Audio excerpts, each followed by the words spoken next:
Hey, this is Mad Movie Mark on the Mad Movie Mark Movie Review. Thank you for joining me as I review the 2019 drama South Mountain. No. Poison is for liars. You haven't lied to me, have you? Hey, well, no, I've never lied to you. I promise. Now I'm never going to lie to you. I always tell the truth about how I feel about movies, even if those truths are not popular, and even if people tell me I'm a complete moron, which happens a lot of the time. And it's probably going to happen for this movie because I was not a huge fan of South Mountain. Now it stars Talia Balsam as Lila and Scott Cohen as Edgar. I thought the acting was okay, but not great. I was a little put off by the fact that they tried to make Lila, as someone who's very frumpy, who always looks disheveled, who comes off. People think that maybe she's a little bit crazy and that there's something wrong with her. And it's so weird to me. She does things that people normally probably wouldn't do, but it's things that she believes is correct based on how her heart feels, how her emotions are, and how she's thinking in her head, even though most of society would say that she's doing something that's completely crazy or completely weird.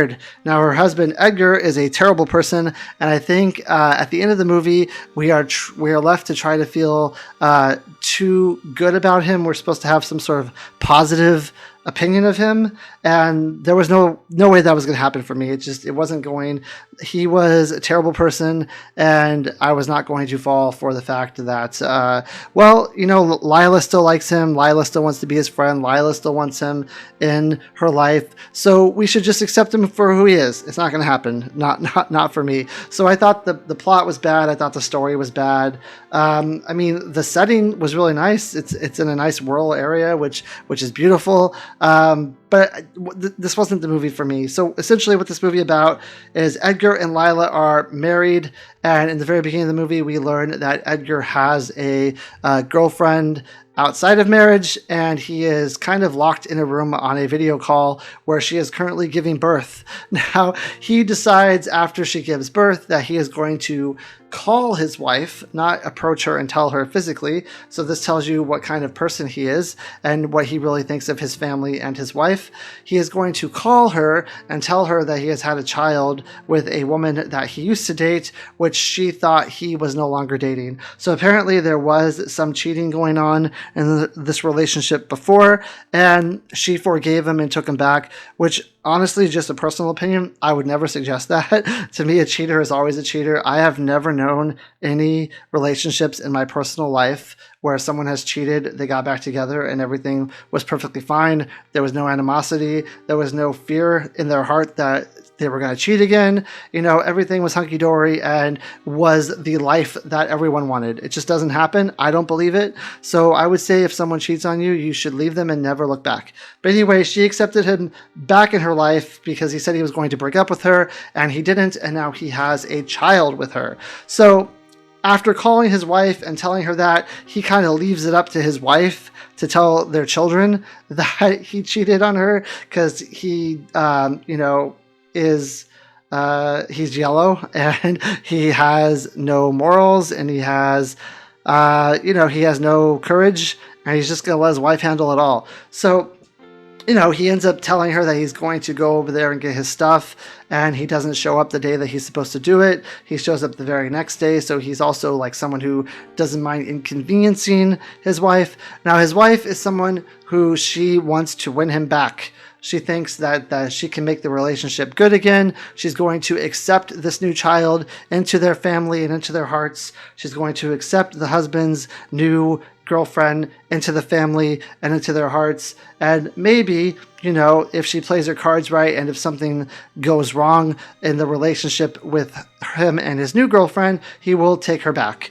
which is absolutely terrible. I prefer movies with strong female characters, and I just didn't see that here. Maybe I'm missing something. Someone tell me if I'm just terribly, horribly missing something here, but that is not what I saw. Oh, I forgot to mention, I usually mention this towards the beginning of my reviews, this movie has a 100% fresh rating from the critics on Rotten Tomatoes and a 38% fresh rating from the audience. So only 38% of the audience who saw this movie enjoyed it, which I think is telling.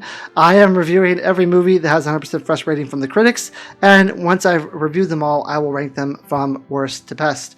Now, the children absolutely hate their father for this. Actually, one of them, I think there's two children in this movie. One of them hates the father, and the other one wants to move in with the father because she's tired of how the mom is acting, how the mom is, she's kind of neurotic. And she's just really hell-bent on getting this relationship back and working. She's actually pegged as crazy. The movie kind of seems like they want you to think she's crazy and that she's somehow jointly at fault for what happened, even though it's not true. If you're not happy in your relationship, you get a divorce. Don't tell me you're staying together for the kids, because once he cheated on her with someone else, it destroyed the kids' lives. So it would be much easier if you just tell your children, we're getting a divorce, rather than, hi, your dad's a cheater, he's a terrible person, he's always going to be that way, let's not have contact with him anymore. So anyway, the one child loves him, one child hates him, and they wish he had never done this. And then I think at the end of the movie, it pretty much is just decided that they're going to accept this child and this woman into their lives, and the daughters have to be okay with it, and the daughters are told to like treat their new brother with like love and respect and welcome him into the family. And I mean, sure, it's not the son's fault that he was born to a father who's a cheater. It's not his son's fault that he was born to a mother who committed adultery with the dad, with that particular guy. It's not the son's fault, but you probably would not fault a family for saying, we don't want any contact with that person. Like, we don't want to be a part of that person's lives. Because we don't want to be reminded about what you did to us and what you did to our family. It's a very slippery slope to walk on. But I don't think the movie handled anything well, really, and it was just kind of annoying. And I really hated. At the end, I thought that the wife was going to somehow have this complete 180 where she became like a strong female presence, and she became like a strong woman, and she decided that she was not going to let this man rule her life, and that she was going to move on. Now, there's also a point in the movie where there's someone who comes over after the husband leaves to kind of help around the house, or maybe before the husband leaves, I think. But he comes to kind of help around the house. He's younger. He's maybe in his late 20s, early 30s, and Lila like is in her late 40s, and he ends up coming on to her. They end up having, I think they have like intercourse with each other, which some people would probably say, wow, that's weird. She's so old, he's so young. Well, the dad was 50 when he had this child with this other woman. So I think it also would touch on stereotypes where like one thing is fine for a guy but not for a girl, because they allow the relationship with the gentleman to continue, because it's normal for a guy to want to cheat on his wife with a young woman, right? Right? Everyone, that's normal. No, it's not. It's not normal at all. But the movie depicts it as normal, but it's not normal for an older woman to want to then have a relationship with a younger man, because that's just weird, right? And after they have this relationship, the husband comes over to collect the stuff, and she tells him that he has to leave because she doesn't want her husband to see them together, because she's embarrassed that she like slept with this younger guy, and she's embarrassed that she had like relations outside of marriage. This is just stuff I'm guessing on, but I think they're pretty good guesses. And he says, why? Like, we mean a lot to each other. And she says, no, we don't mean anything to each other. Now you have to leave. I don't know if that was actually true. I think that she didn't want that relationship to mean anything, because she really wanted the relationship with her husband to work for some reason. But she ends up like shushing him away, and we never hear from him again. I thought that he was going to do something to the husband. I thought he was going to do something nefarious, kind of like get back at the husband for what he did.